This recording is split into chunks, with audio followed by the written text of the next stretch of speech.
Hi everyone. So last time we went over a few things about how to customize your menu for Blackboard, how to customize your home page, and today we're going to talk a little bit really briefly about how to create an item. So I'm going to show you, I'm in our master class right now for the ALP, but I'm going to show you my an example of an item that I used in a class, and then I'll go through how to create one. So you can kind of see one right here on this page, but in an actual classroom, this is what it ended up looking like. One of the things, if you're creating an item, even if you already know how to do it, is making sure that you have everything set up for ADA compliance.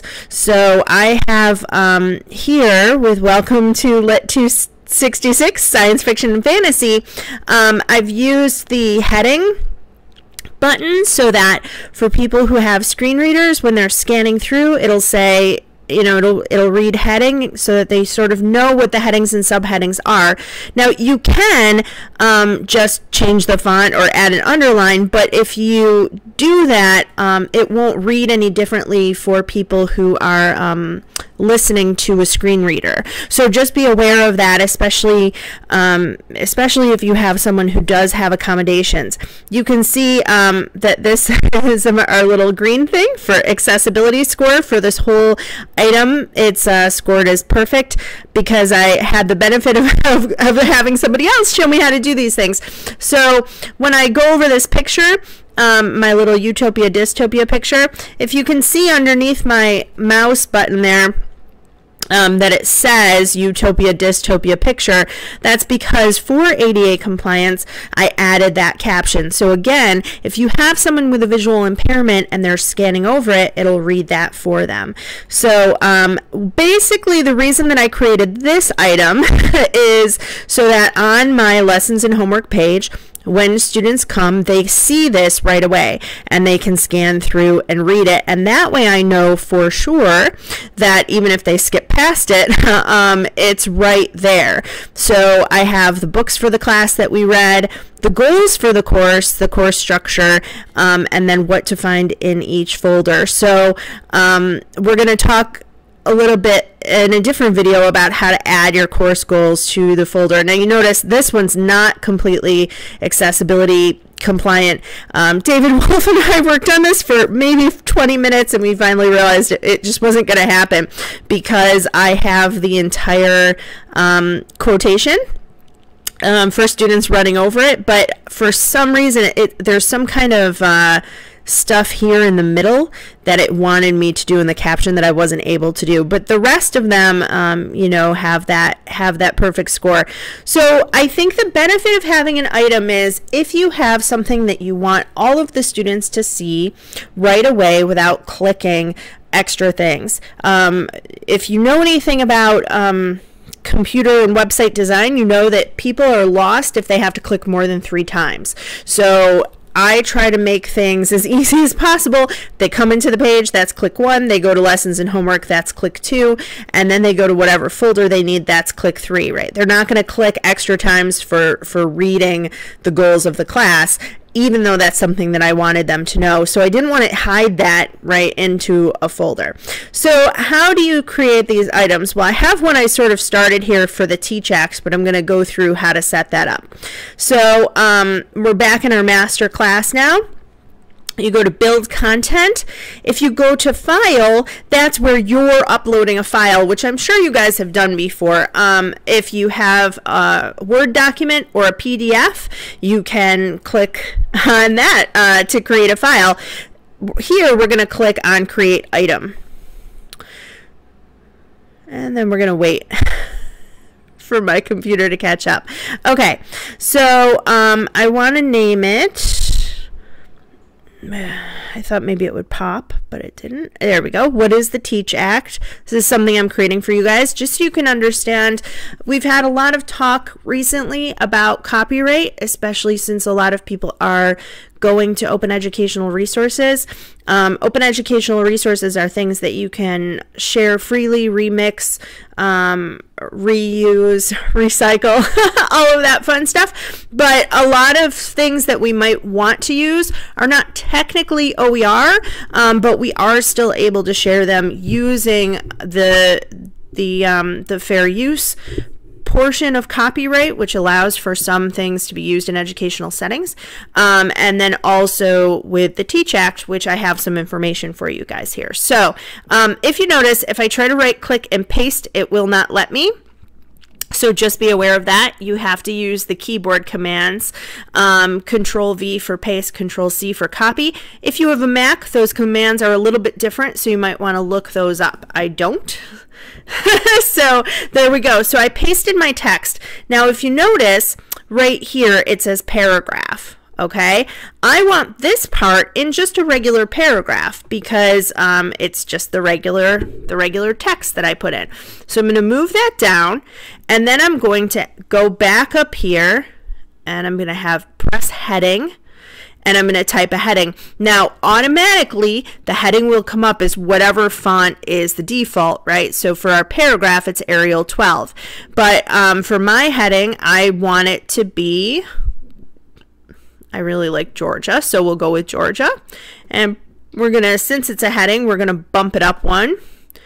And then I'm gonna change the text color over here. The big T has a color for text, and so everybody can see it. I don't like that red, it's a little too harsh, so I'll use this burgundy. And then I'm gonna center it.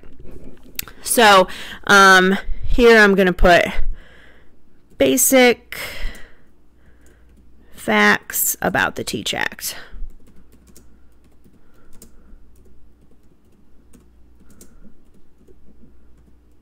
There we go. Okay, so there I have my heading. Now for these settings, then I go back here. Now it's paragraph again. So let's create one more heading. I'll say who qualifies. When I'll click on heading, and it should, no, it didn't. Okay, so it didn't keep my settings. So what I'm actually going to do here is I'm going to copy this, and I'm going to paste it, and then I'm just going to type over it. I think that's the best way to do it. So I'll put who is covered, sort of the next section there that I've got.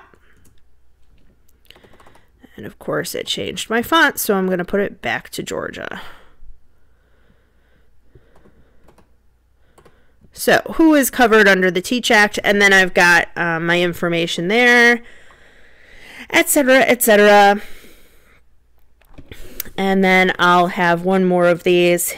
I'm going to copy this again, and at the very end for you guys I have here what it allows and what it doesn't allow. So I'm going to make one more heading, and if you were using a, there we go, what is allowed and what is still forbidden. Whoops. There we go. Okay, so one of the other things you can see, I sort of did this beforehand, but I have this is bulleted, right? I have a lot of bulleted things. In an item, you really want to number things or bullet things because it's chunking up that information for students. It just makes it a lot easier to read, particularly in an online format. And even if you were in print, it would. So you can do that, like say I want to take those bullets off, I just unclick, but here I just want the regular disc. You can go square, you can go circle, whatever you want. You could also use the number things, which is right next to it. So if you wanted to number things with Roman numerals, you could. I don't. I really just want the bullets. I think sometimes numbers kind of get in the way. So so that's how to use the text functions, making sure you have a heading, subheadings, etc. That's basically the most important thing. I would also say too, having something that's not overly long. I created a different item about Creative Commons licenses, and it was really overly long, so I'm actually going to create a module for that, which I showed you guys how to do before with my syllabus. So I'll be redoing that in module form. The other nice thing, if we can get those course sandboxes for you guys to kind of play around. So in my item here, it's kind of boring looking, right? And I also, I found a couple charts that can kind of help explain this information a little bit better. So there's some tools up here that you can embed into this item. You can embed a YouTube video, you can embed a file, or an image, and then media and some other things, right? So the first thing that I'm going to do actually for you is insert this file. I took the information that I gave about the Teach Act from a PDF that was from another university. So I'm going to browse my computer for that to insert that content. This is about plagiarism, not what I'm looking for. There we go, the out materials. And there is my PDF. And I'm going to open, and then I'm just going to, once it pops here we go.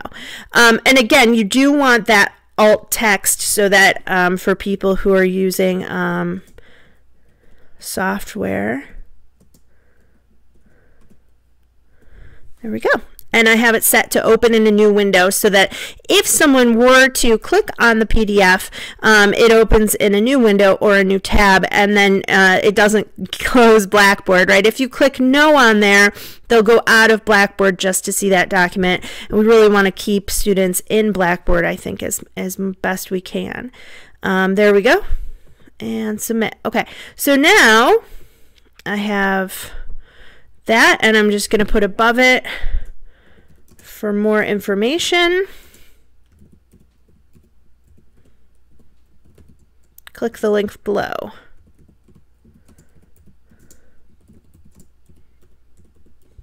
Okay, that's it. Okay, so the last thing I want to do is add an image to this. So I'm actually going to go back up here. And I'm going to put it, I'll put it here in between my first thing just about the Teach Act and then the second thing what's covered, to have a little bit of a flow chart so that we can kind of understand this better. So I'm going to go here to insert image, go back into my folder. You cannot, as far as I can tell with this, you cannot just copy and paste an image in. It just won't work. So you really have to go and browse your computer, save the image, and then browse your computer. So I have two flow charts, and I think this is the better one of the two. So I'm going to add that in. I'm going to press open. I'm going to have an image, description, and a title. So these are different pictures I've put in for my students. So this is a fair use flow chart. And I think I actually want the description to be my title.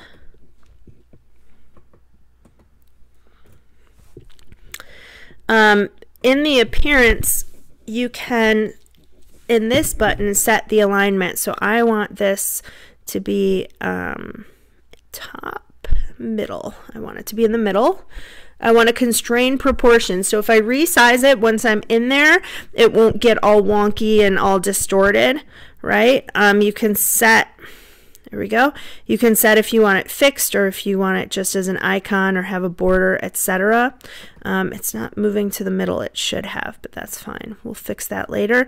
Now, the other thing here for the mouse over, what I want here is the fair use flow chart.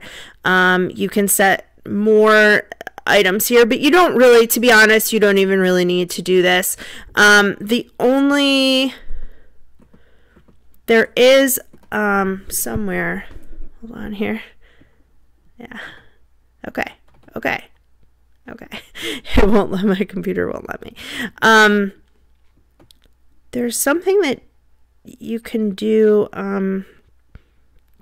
You can do here various things, but you don't really need to. You basically just need, an image, description, and a title. And then we're going to insert that.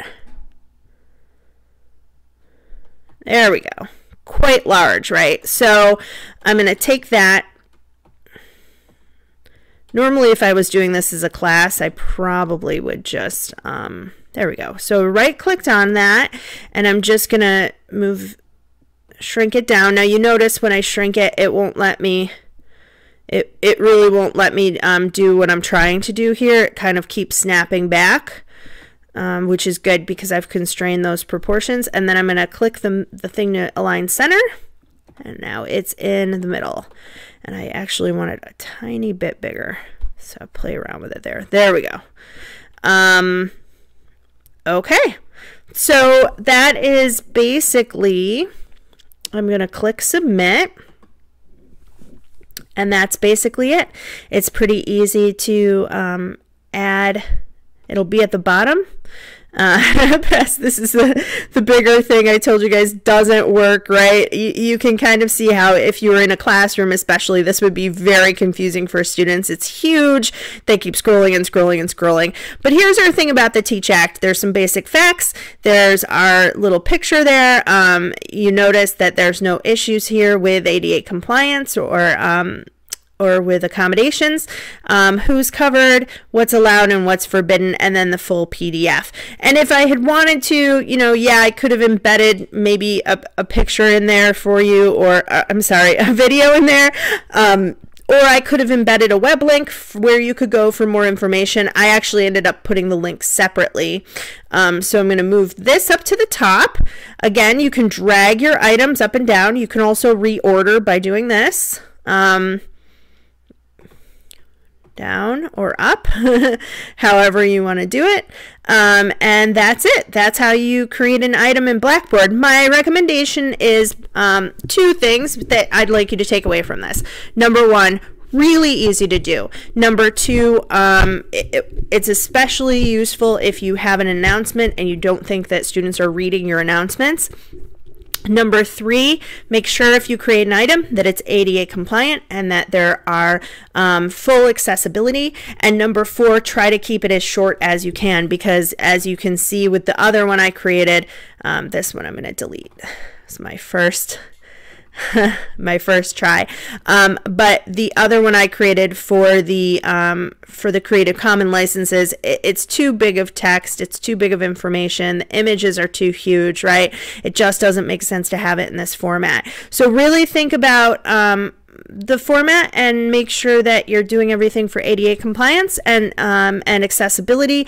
And if you have any problems, just come and talk to me and I'll help you out. That's it. Thanks, everybody.